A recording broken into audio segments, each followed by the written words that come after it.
Viewer discretion is advised. The video camera is running. Oh my God! Heroin emergency? Give me an ambulance out here! What you're about to see in the next 60 minutes is real. Real cops, real crooks, real cases. Everything from state-of-the-art training to terrifying shootouts. The most reckless criminals, the most bizarre and unusual crimes ever captured on tape. From high-speed chases to robbery in progress. From impossible rescues to insane crimes of passion. We've gathered this amazing video from departments all over the world. Much of it has never been seen outside the law enforcement community.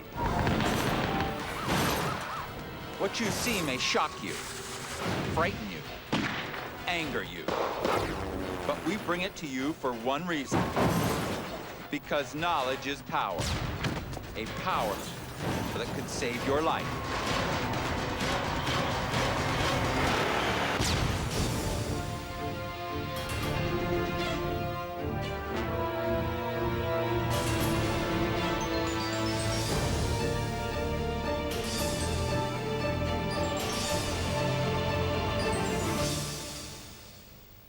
I'm Sheriff John Bunnell.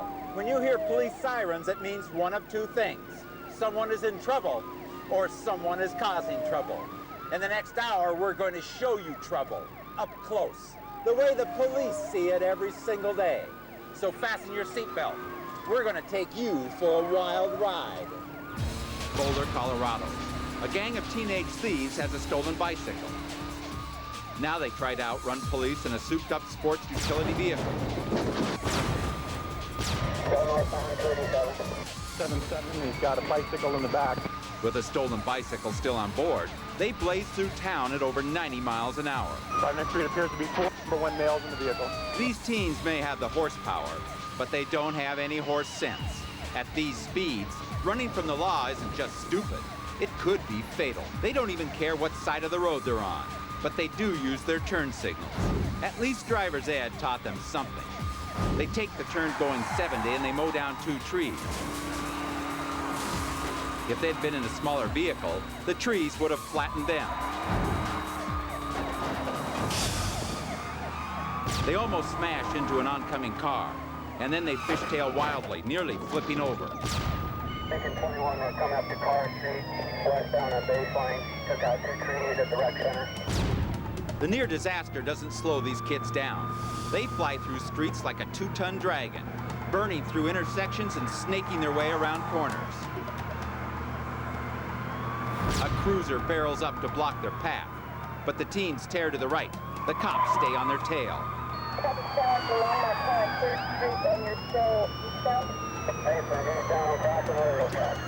Incredibly, they make it out of town in one piece. But then they start trashing their vehicle all by themselves. He shattered his back window.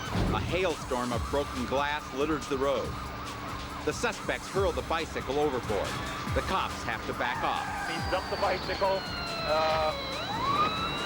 and it's in 2 pieces, go down the center of The police catch up. The suspects are running out of options. It's only a matter of time before they run out of gas or run out of road. Suddenly, the lane ends at a cornfield. The cops pull up short. But the thieves' off-road vehicle keeps on going. 593, confirming that party's in the field. upper them. They're four-wheel driving in the field. They ran off into it, and they are still mobile in the field. The suspects think they got away, and they did for a few hours. But the next morning, they had a different kind of joyride, straight to the Juvenile Detention Center. Four-wheel drive doesn't mean freedom from justice. These teens tore up their town, smashed up their car, and ruined their lives. All this for a bicycle. It begins with a call for help. The police receive thousands of them every day. The calls are answered by police dispatchers. These men and women are the unsung heroes of the force. You were just robbed? Yeah. At Little Caesars? Yeah. Okay, what does he look like? He's white male. How long ago did this happen? About 2 minutes ago. Okay, hold on, let me get this out. All units are getting a 911 call. An RA occurred at Little Caesars.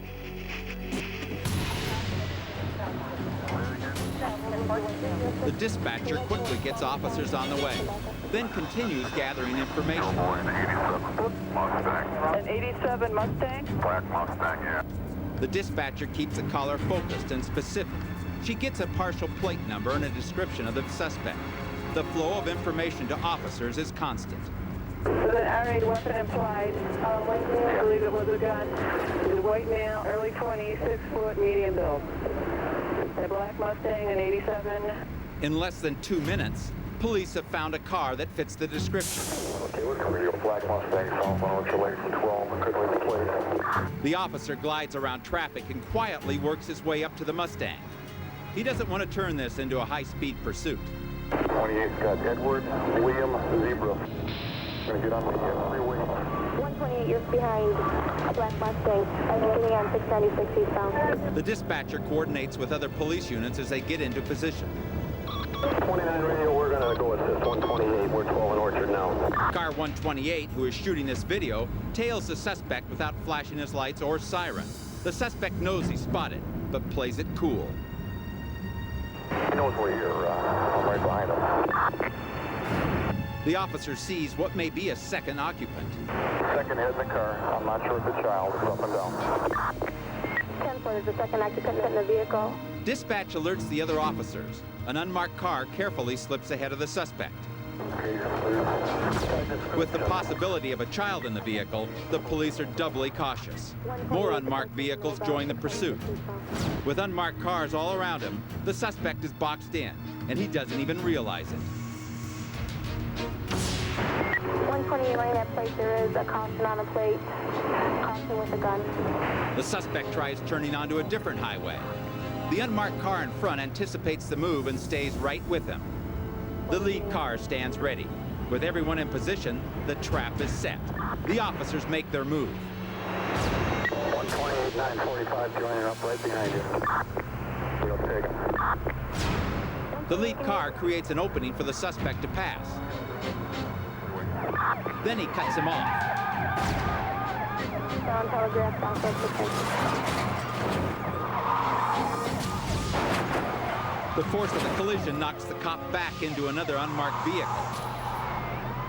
But these skilled drivers maintain control and pull over for the takedown.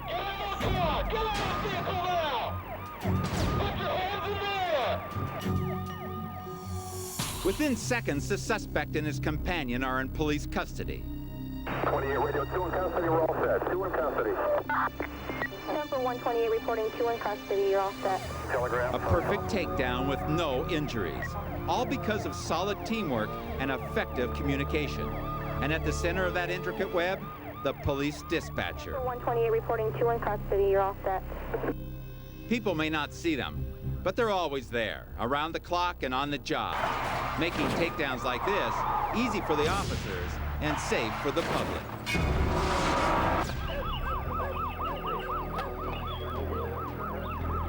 Salinas, California. On the run from a botched robbery attempt, a young man has fled to this residential neighborhood. Police scour the area. Then a break. The suspect has been spotted. The panicky felon has scrambled up on a roof. Guns drawn, nearly a dozen cops surround the house.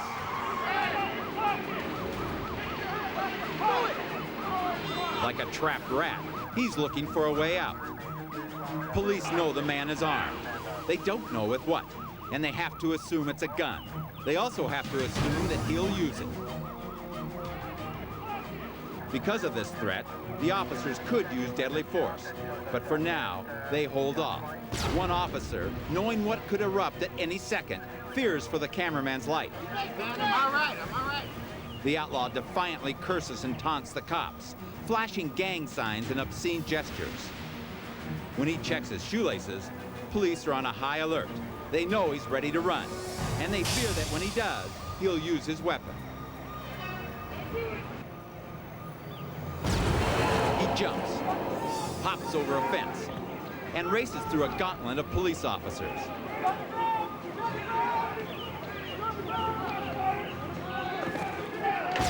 Again, these officers may legally fire on the armed fugitive. Instead, they bring him down with a powerhouse tackle. Officer Russ Housechild, in plain clothes, risks everything to chase the criminal down. He attempts to collar him, but the suspect reveals his hidden weapon. It's a knife, and he uses it, savagely slashing Officer Housechild in the face and arm. Wisely, the officer hands his gun off.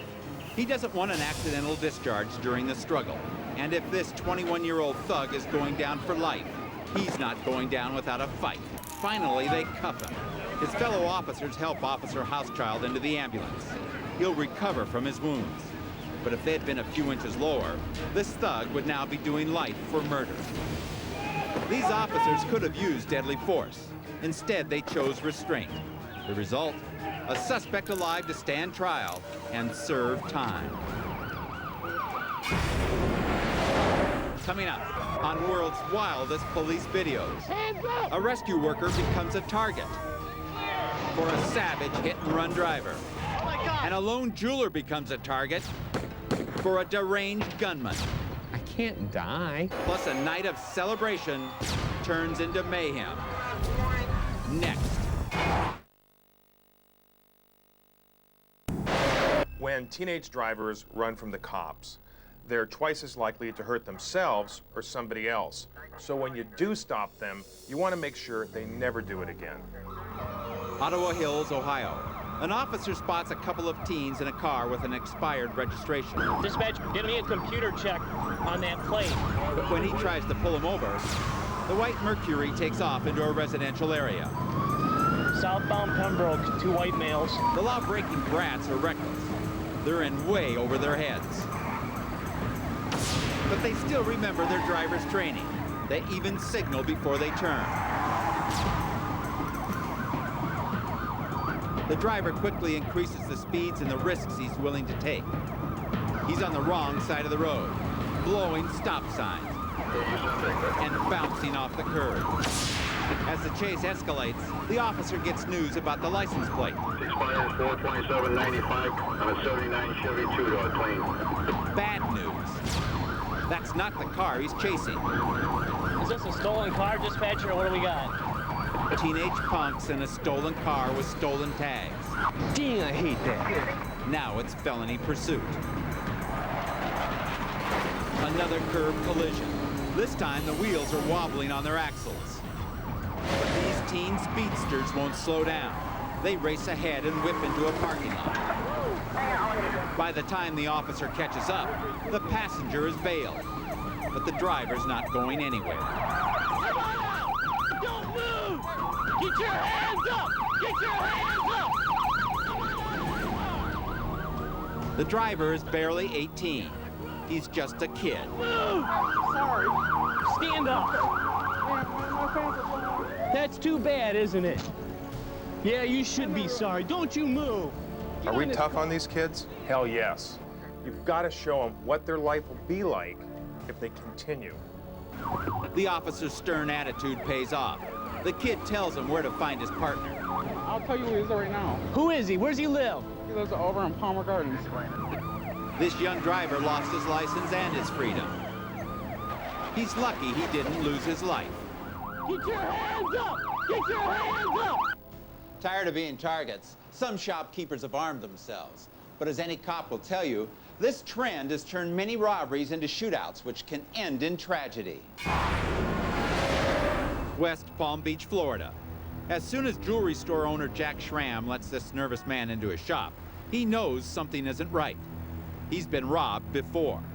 So even as the customer browses, Jack's instincts tell him that this guy isn't looking to buy anything. The man turns to go. Jack Schramm's hand is inches from the concealed pistol he carries at all times. Then it happens. They both draw guns, but the crook is the only one who fires. And fires. And fires. And fires again. After 2 more vicious shots, Jack Schramm lies on the floor, riddled with bullets.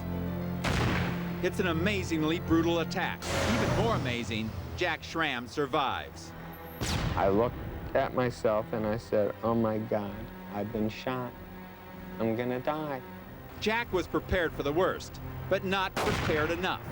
He never got a shot off. And I immediately pulled the trigger and nothing happened. I had the safety on. I mean, I'm not James Bond and I'm not Rambo. I'm a jeweler. I took 3 shots directly in the abdomen. The suspect starts to flee, but something catches his eye. A shiny gold Rolex on the arm of the wounded store owner. He comes running back into my office and put his gun to my head and says, give me that watch. I said, take my watch. Please don't kill me. And he took the watch, put the gun back to my head, and pulled the trigger. The gun was empty. And he realized his gun was empty. He turned around and ran to the door. By the time paramedics arrive, Jack Schramm is barely clinging to life. But he has good reason to live. His family needs him. I can't die. I have twin 2-year-old little girls. In the end, only a lack of bullets prevented this robber from being a murderer. Although he got away on this day, he will spend the rest of his days always looking over his shoulder, running from the law. Amazing as it seems, there are lunatics out there who will attack public servants on the job. Maybe it's because they're figures of authority, and these maniacs have a problem with that. For whatever reason, police, firefighters, and paramedics who are only trying to save lives become a target for these disturbed minds. Norristown, Pennsylvania. A terrible 5-car pileup has shattered the calm of this peaceful Philadelphia neighborhood. Police and firefighters work quickly to rescue the accident victims. Incredibly, tragedy is about to strike this scene again. A high-speed pursuit heads straight toward these unsuspecting rescue workers as a deranged man runs from the police. Moments earlier, he tried to kill 2 cops by running them over with his 4x4. He's still determined to mow down someone, and anyone in a uniform will do.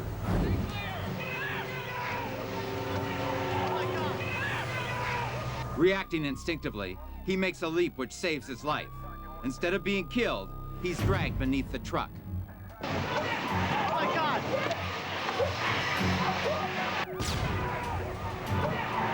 Trapped in the undercarriage, firefighter Bill Krause hangs on for dear life. The driver turns sharply, and the swerve tosses Krause aside. The cops go after the homicidal maniac, pumping a dozen rounds into the vehicle. They bring the suspect to a dead stop and surround him. The prisoner lashes out at the arresting officers. They're going to make sure he doesn't run again.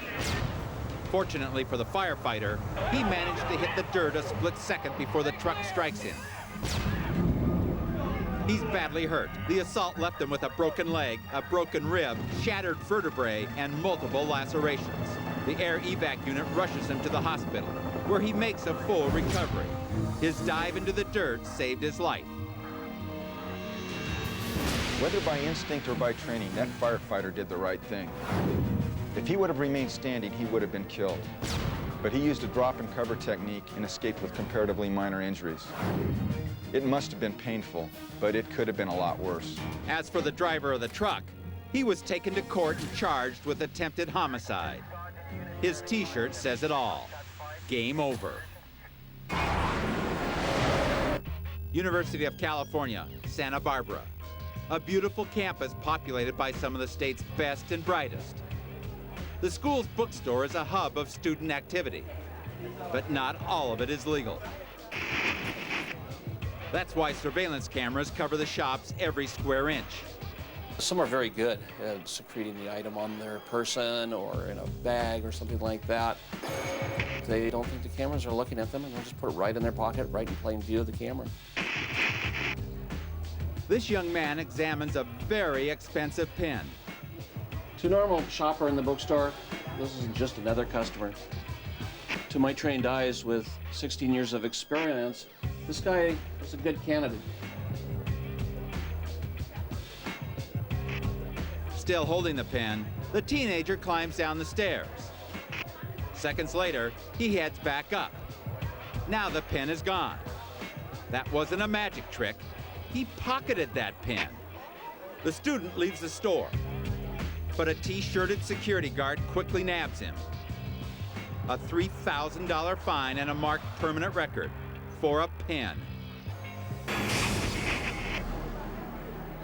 Here, a graduate student strolls through the clothing department. With his jacket off, he tries on a polo shirt.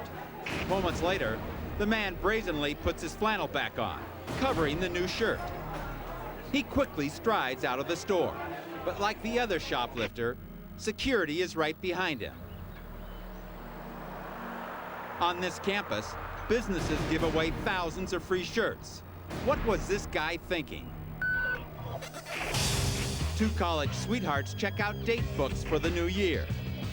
Watching them, I had a feeling there was just something wasn't right. I can't explain it, so I decided I'd just keep an eye on them and see what they were going to do. What are they looking for? Page replacements for an old calendar book. But they have no plans to actually buy the pages. They'll just insert the new ones into their old book. Look how blatant he's being. Not a care in the world. As they leave, this big man on campus gets a pat on the back for a job well done. But in 5 seconds, his date won't be so impressed when they're both led away by this waiting security guard. The price of these students' education just went up, way up. Thanks to alert security, these students are now getting a crash course in criminal law.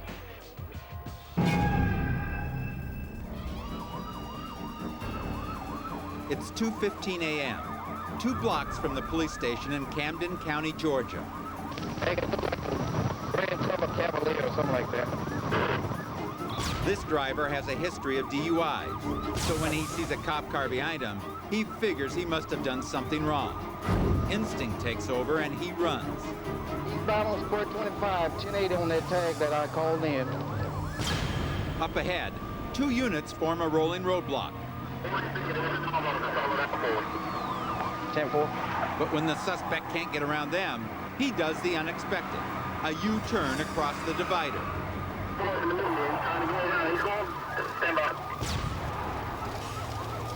All 3 units whip around and catch up in seconds.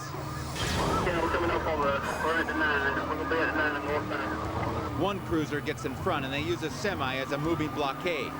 From the unit behind, it looks like the suspect is trapped. It's going to be 1030 on the vehicle, it's going to be 1080. But once again, the driver breaks through. Incredibly, the cop staying right with him. He's gonna do it. He charges onto the dusty shoulder and blows right by the big rig. Enough is enough. The cops need this guy off the road and they're done asking politely.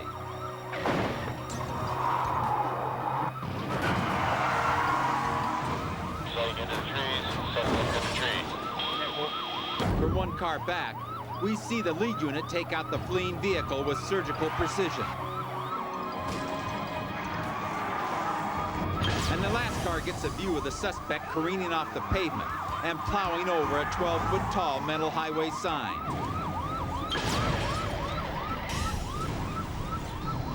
So the chicken spun out, 12.5. He's in the trees. Officers surround the wrecked vehicle.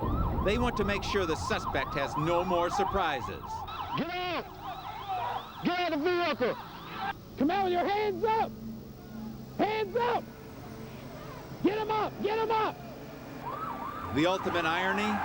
Before this terrifying chase began, this driver was on his way to the police station to turn himself in for a previous DUI. Maybe he was taking the long way to jail. Now the police will take him there, and he'll be staying 3 years longer than he expected. Police are usually the first to respond to any emergency. And when the crisis involves a high-risk rescue, the cops clear the way for the specialists to go to work. Los Angeles, California. El Niño's raging storms have turned rivers into death traps. Okay, we're over the Bull Creek. This victim is in the water. A 13-year-old girl has been swept into the ravaging currents of the LA River. Immediately, pararescue choppers are dispatched. Because she's submerged in freezing waters, rescuers fear she may go into shock from hypothermia at any second. With no time to spare, the helicopters arrive. 2 helicopters on scene here. It's the last stretch of open area for a half a mile. Downstream, the tops of large trees will make this helicopter rescue impossible. They have to do it now. But the current is swift and powerful. It could easily drag the rescuer and the chopper downriver with deadly results. Only about 15 yards away from the pararescue man, you see as she approaches, the wind from the helicopter, very intense. There's the pararescue man. As she approaches, get tighter, and they got her, they got the victim out of the water. He's trying to hold on, that water is rushing very heavily. He's putting a line around that victim. This is what they train for. They're struggling in the water. The water is moving at a very rapid pace. It's dangerous for the helicopter. There's a tree coming up. They're gonna try and, you see the tree, they're gonna try and pull the victim out. They're out of the water. They're out of the water. He's got a hold of her. And there's a bridge only about 100 yards away. They're gonna pull the victim out of the water. They've trained for this many, many times. They get over to the side of the river. They're going to lower this female and the pararescue man into that field. A very dangerous situation. The LA City Fire Department responds and with lightning speed get 2 helicopters overhead. And you saw it here. That person is very lucky to be alive right now. There we go. That person is lucky to be alive. This rescue wasn't over until her feet touched the ground. Until that moment, the pararescuer faced disaster striking at any time. Miraculously, it didn't. These specialists trained for years to make incredible rescues like this. Today, their training and teamwork paid off. Big time. For an undercover cop, a drug sting is like a chess game. You have to anticipate your target's every move in order to gain the suspect's trust. And you can't afford to let your guard down, because any mistake you make could be your last. This man is an undercover detective. The 2 suspects, the one with the hat and his short henchman, are there to buy 2 pounds of rock cocaine. Processed, this much coke can yield 10 pounds of deadly crack. The buyer with the hat carries a locked metal case full of money. It's supposed to be a simple swap. The case of cash for the drugs. Immediately, the suspect is suspicious. The cop can see he's dealing with a nervous suspect, a situation which often ends in a failed sting or much worse. His best move is to call in his partner. The second cop arrives with the drugs. Still, the buyer is reluctant as he slips away from the camera's sight. Stalling for time, the drug dealer claims he can't unlock the money case. He left the key outside.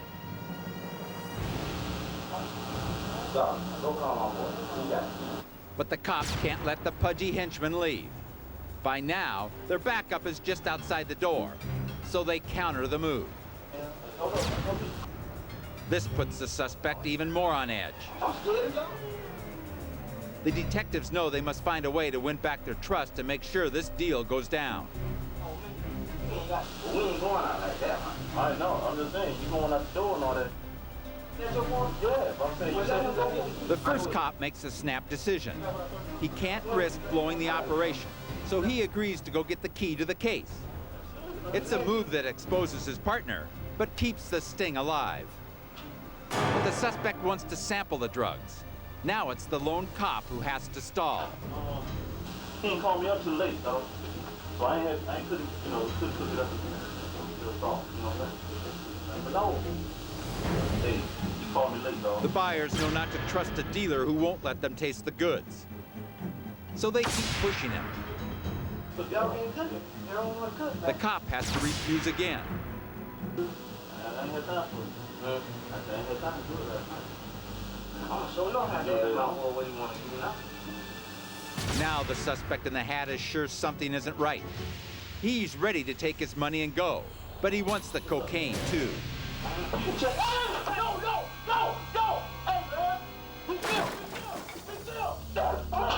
This guy thought he was dealing with just another street hood. He couldn't have been more wrong. And pulling a gun on an undercover cop will buy this man 5 years behind bars.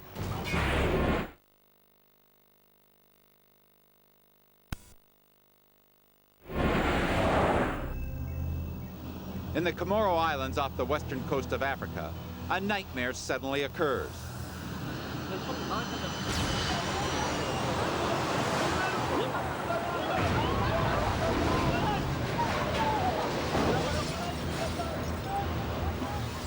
The flight originated in central Ethiopia.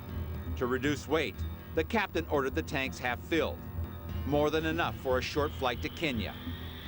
Generally, a terrorist has a political agenda, but rather than using an accepted political process, they choose violence. It never works, and they usually end up destroying innocent lives. Less than an hour into the flight, armed hijackers ordered the pilot to change course for Australia. They refused to believe that the plane didn't have enough fuel. When the tanks go dry, the pilot attempts a difficult water landing. A wingtip catches a swell, and the 100-ton airliner cracks like a child's toy. Landing a passenger aircraft in the ocean safely is nearly impossible. Even if the pilot manages to keep the aircraft level, he still can't predict the motion of the waves. If there's a bomb on board, or he has a gun to his head, he hasn't got a chance. Crafts of all shapes and sizes rally to the emergency. Any boat will do as long as it's able to carry one more survivor. Before long, the boats bring the wounded to shore. The efforts of ordinary people help save 50 lives. Well, in the absence of qualified rescue personnel, any assistance is valuable. People who know CPR or even basic first aid skills can still save lives. Even if you know nothing, you can still pull people to safety. This day saw the worst and best in humanity, both the evil of a terrorist act and the heroism of ordinary people.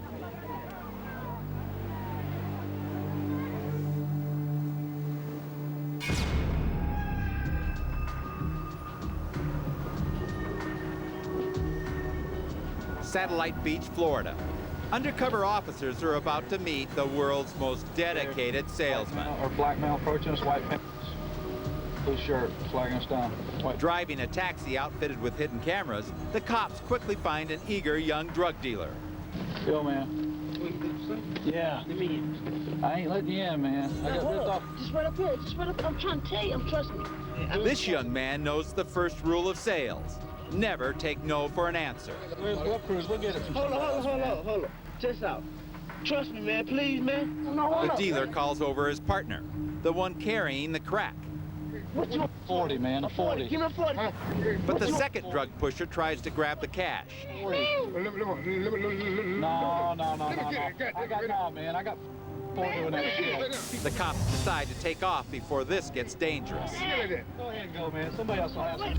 Go ahead. But this guy really wants to make the deal happen. Get off the car, man. Get off the car. Get off the car, man. Off the car. When they stop to let him off, this determined dealer jumps on the car's hood. Lemon in Florida. The officers call in their location. They even threaten to take this kid in. I'm driving you to the police station. But the drug dealer is so focused on selling, he doesn't realize they're cops. You're crazy, dude. Check out. You know where D Street at? I'm gonna show you. Just trust me. Just go to D Street. When they try to now. drive away this time, the tenacious teen hops on the trunk. If this guy used his persistence to sell cars instead of drugs, he'd be a millionaire. But since he's a crook, it's time for this free ride to end. Get off my cab! This street salesman of the year was willing to go the extra mile. Yeah, man. I got ripped off. Just right up On the door, Get off the car, man. on the hood, Make a right. and on the trunk of an undercover cop car. On the front. The detectives got what they needed for a bust, Get off the car. but they also got a great story to tell at the station. I'm driving you to the police station. You stole the cab.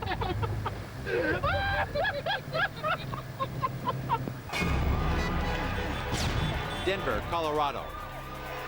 The Avalanche hockey team has just won their first Stanley Cup. Jubilant crowds pour into the streets. You've got people wanting to continue the excitement of the victory of the game. You've got alcohol lessening their inhibitions. You've got a bad mix there. Unable to hold back the surging mob, police try to seal off a crowded downtown area. But there are too many people and not enough cops. In a flash, the crowd turns violent. Fights break out. We've gotten way out of hand. This victory rally is now a vicious riot. The last hour, we had probably about 3,000 people that just were, besides being inebriated, they were out of control. The crowd hurls bottles at riot police.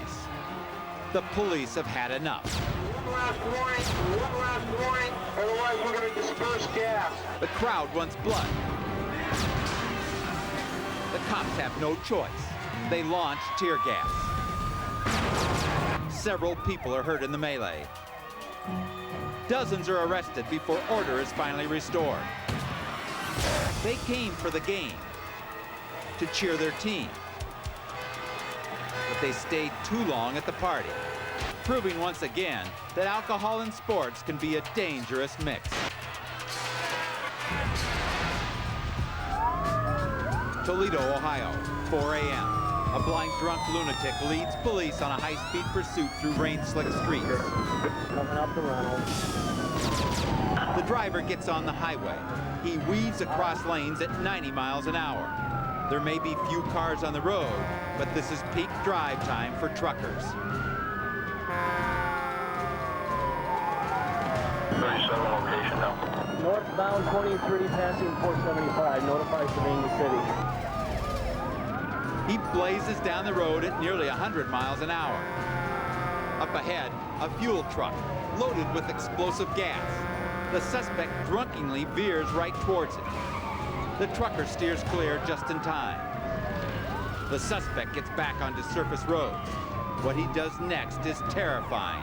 He speeds the wrong way up an off-ramp. Wrong way at 23. It's a blind curve.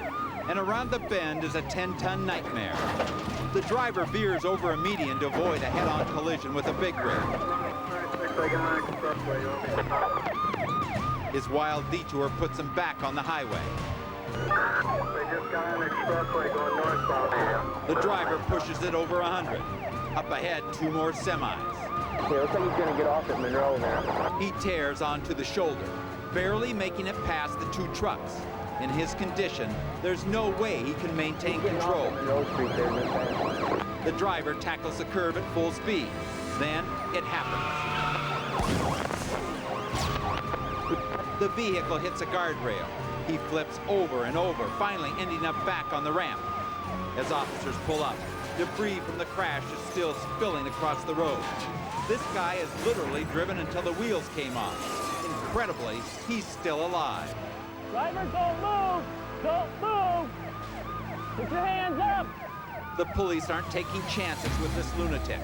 His drunken behavior and contempt for the law could have killed innocent people. DUI drivers always think they're fine, but moments like these are a harsh reminder of the reality of driving drunk. Officers work together, risk their lives together, and depend on each other every single day. So when an officer is injured for any reason, feelings run high. But when a fellow cop becomes the victim of a senseless shooting, it's difficult for even trained professionals to control their outrage. Houston, Texas. Officer Danny Bond is working the front desk of his precinct when a cold-blooded killer enters the station. Without warning, the man draws a pistol and fires 2 rounds point blank into Officer Vaughn's head. The man flees. As paramedics fight to save the young cop's life, fellow officers begin the search for the assailant. The manhunt draws police from several divisions. A police chopper searches from above. The suspect is spotted hiding behind a house a few blocks away. Dozens of cops converge on the muddy grounds. One officer restrains his partner. His anger is understandable. A young officer's life now hangs in the balance. But police still have a job to do, bringing this madman to justice. In a world of his own, the suspect puts up no resistance. For a female officer who witnessed the shooting, seeing the assailant again opens a floodgate of emotion.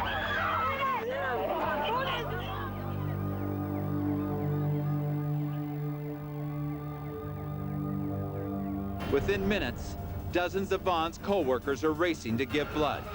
Thanks to the cops' dedication and a quick response by paramedics, Officer Vaughn miraculously survives. You'll be fine, Danny. In custody, the gunman confesses to another shooting the day before. Sentenced to life in prison, this killer won't be threatening innocent lives ever again. But for the colleagues of the wounded officer, the shooting of Danny Vaughn is another grim reminder of how unpredictable and violent their job can be. He shattered his back window. It's the harsh reality of law enforcement. When you deal with the most vicious individuals, the most dangerous criminals, that 1% of the population that prey upon the rest of society, I'm driving you to the police station. the fear that violence will erupt is ever present and ever increasing. But an officer takes an oath to deal with these offenders, Hands up! to take them on and take them down, because he wants the streets to be safe for you